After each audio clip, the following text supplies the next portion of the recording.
Hello दोस्तों, क्या आप जानते हैं कि जो छुई-मुई का पौधा होता है उसकी पत्तियों को जब हम छूते हैं तो उसकी पत्तियां मुरझाने लगती हैं। और जो सूरजमुखी का फूल होता है उस पर जब सूर्य का प्रकाश पड़ता है तो वो खिलने लगता है, और जब नहीं पड़ता है तो मुरझाने लगता है। ऐसा क्यों होता है? तो आज हम इस टॉपिक के माध्यम से इसके पीछे की साइंस को समझेंगे। तो चलिए समझते हैं टॉपिक को। इस टॉपिक को समझने से पहले हमें कुछ चीज़ों के बारे में पता होना चाहिए, जैसे कि वातावरण क्या होता है। तो हम जहाँ रहते हैं और जिन चीज़ों से घिरे होते हैं वही हमारे लिए हमारा वातावरण होता है। अब इस वातावरण में हमेशा कुछ ना कुछ परिवर्तन होता रहता है, और वो परिवर्तन हमें कुछ ना कुछ करने के लिए मजबूर करता है। अच्छा, कैसा परिवर्तन? जैसे मान लीजिए कि वातावरण गर्म से ठंडा हो जाता है, तो ये परिवर्तन होता है, और ये परिवर्तन हमें कुछ ना कुछ करने के लिए मजबूर करता है। मान लीजिए कि वातावरण पहले गर्म था, अचानक से वातावरण बहुत ठंडा हो गया, तो हम ठंड से बचने के लिए क्या करेंगे? जैकेट पहन लेंगे। तो इसी को उद्दीपन कहा जाता है कि हमारे वातावरण में किसी भी प्रकार का परिवर्तन आएगा और वो परिवर्तन हमें कुछ ना कुछ करने के लिए मजबूर करेगा, तो उसे ही उद्दीपन कहा जाता है। ठीक है, उद्दीपन आपको समझ में आया होगा, आई होप। अब संवेदनशीलता क्या होता है? तो देखिए, संवेदनशीलता और भी आसान है। जैसे कि मान लीजिए ये क्या है? निर्जीव वस्तु है, हम सजीव है। ठीक है, अब वातावरण में अगर परिवर्तन आएगा तो उसका अनुभव कौन कर सकता है? ये निर्जीव वस्तु कर सकता है या हम सजीव कर सकते हैं? तो हम सजीव कर सकते हैं। ठीक है, तो इसी क्षमता को, हमारी इसी क्षमता को संवेदनशीलता कहा जाता है। संवेदनशीलता क्या है? तो सजीवों की एक ऐसी क्षमता है जिससे वे वातावरण में होने वाले परिवर्तन का अनुभव करके उनका प्रतिचार भी कर सकते हैं, मतलब कि उनको रिस्पॉन्स भी कर सकते हैं। अब एक सवाल है हमारे पास कि क्या पौधे भी संवेदनशील होते हैं? तो हाँ, पौधे भी संवेदनशील होते हैं, उनमें भी हमारी तरह जीवन होता है। वो भी वातावरण में होने वाले परिवर्तन का अनुभव कर सकते हैं। इसके बारे में हमें सबसे पहले किसने बताया? तो हमारे देश के महान वैज्ञानिक आचार्य जगदीश चंद्र बसु ने सबसे पहले बताया कि पौधे भी संवेदनशील होते हैं, उनमें भी जीवन होता है, वो भी वातावरण में होने वाले परिवर्तन का अनुभव करके उनका प्रतिचार कर सकते हैं। इन्होंने छुई मुई और डेस्मोडियम के पौधे में विद्युत उद्दीपन भेजकर इस गुण को स्थापित किया था। तो 2020 में आपसे क्वेश्चन भी पूछा गया है कि आचार्य जगदीश चंद्र बसु छुई मुई तथा डेस्मोडियम के पौधे को विद्युत उद्दीपन भेजकर डैश गुण को स्थापित किया था। तो बताइए कौन से गुण के बारे में हमें बताया आचार्य जगदीश चंद्र बसु ने? कमेंट करके आप बताइए। अब पादप गति क्या होता है? तो देखिए, सबसे पहले गति क्या होता है लाइफ साइंस में वो हम समझ लेते हैं। तो लाइफ साइंस में गति का मतलब होता है केवल और केवल अंगों की स्थिति में परिवर्तन। ठीक है, इसको हम लोग गति कहते हैं। मान लीजिए ये उंगलियां जो थी यहाँ थी, अब ये उंगलियां ऐसे खुल रही है, तो उंगलियों की स्थिति में परिवर्तन आ रहा है, इसी को गति कहा जाता है।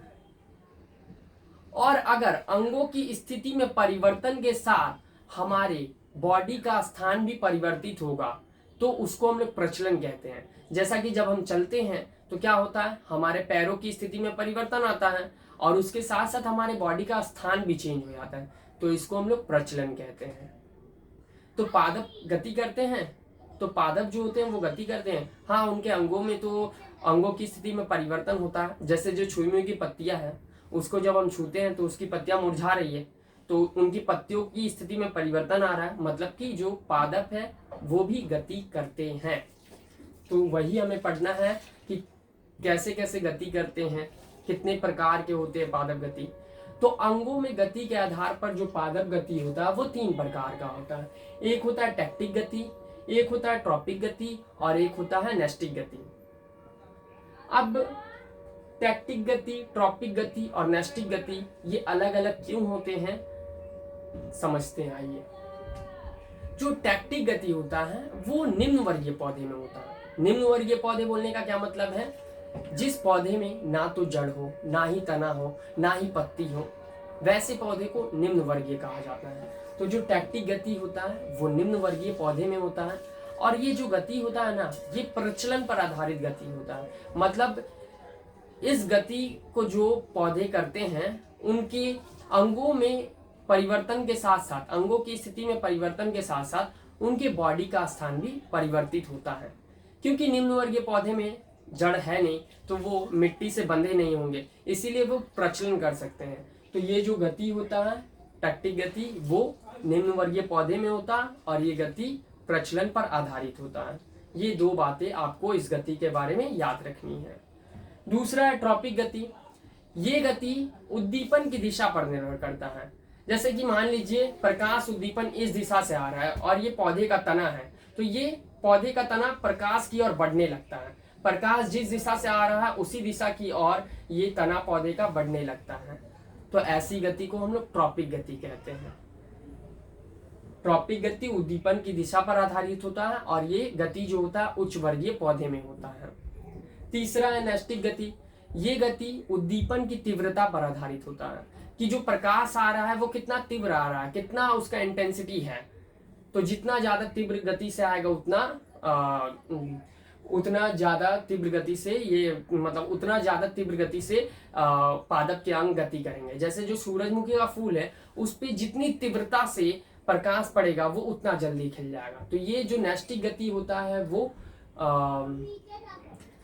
उद्दीपन की तीव्रता पर निर्भर करता है, और ये भी उच्च वर्गीय पौधे में होता है। ठीक है। अब ये जो टैक्टिक, ट्रॉपिक और नैष्टिक गति है, इनको भी उद्दीपन के आधार पर अलग अलग नामों से जाना जाता है।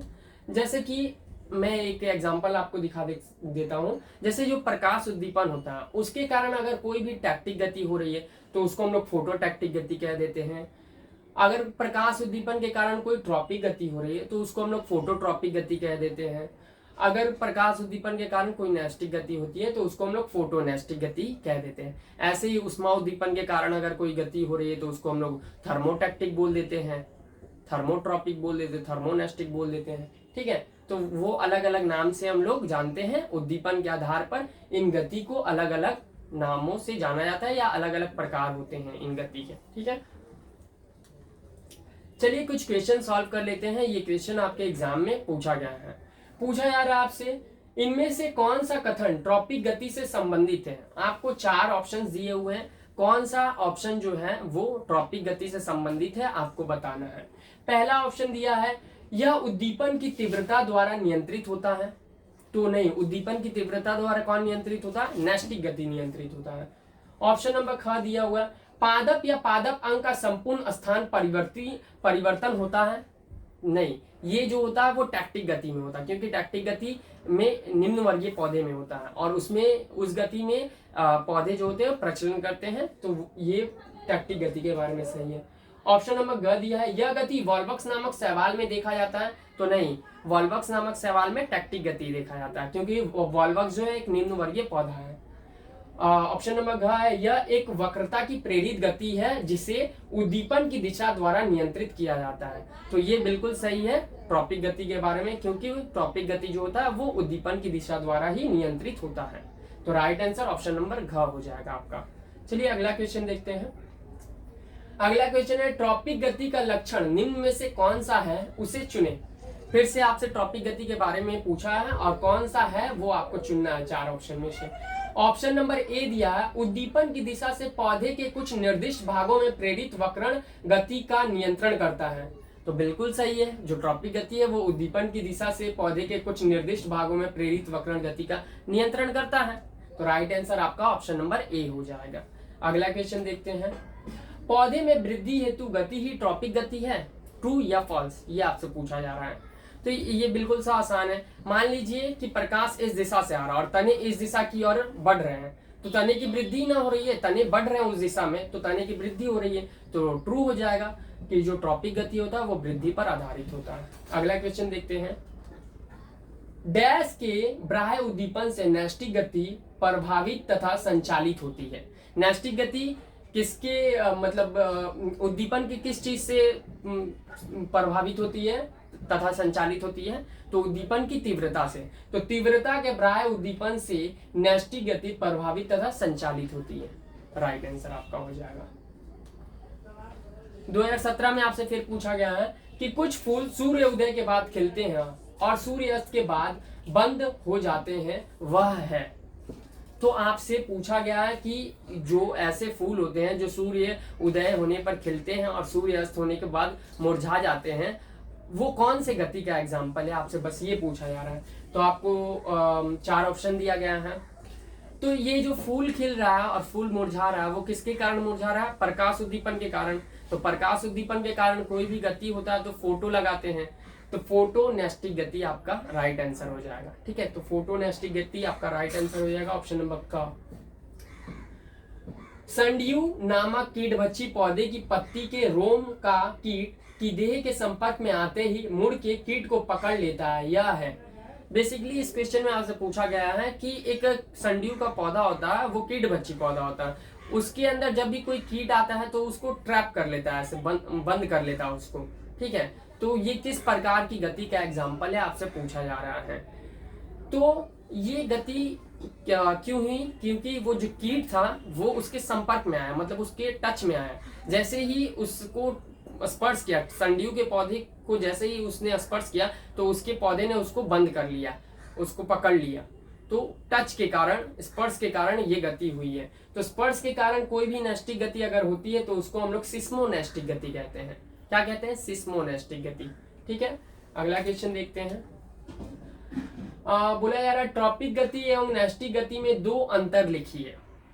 तो ट्रॉपिक गति जो होता है वो उद्दीपन की दिशा पे निर्भर करता है, और जो नैस्टिक गति होता है वो उद्दीपन की तीव्रता पर निर्भर करता है।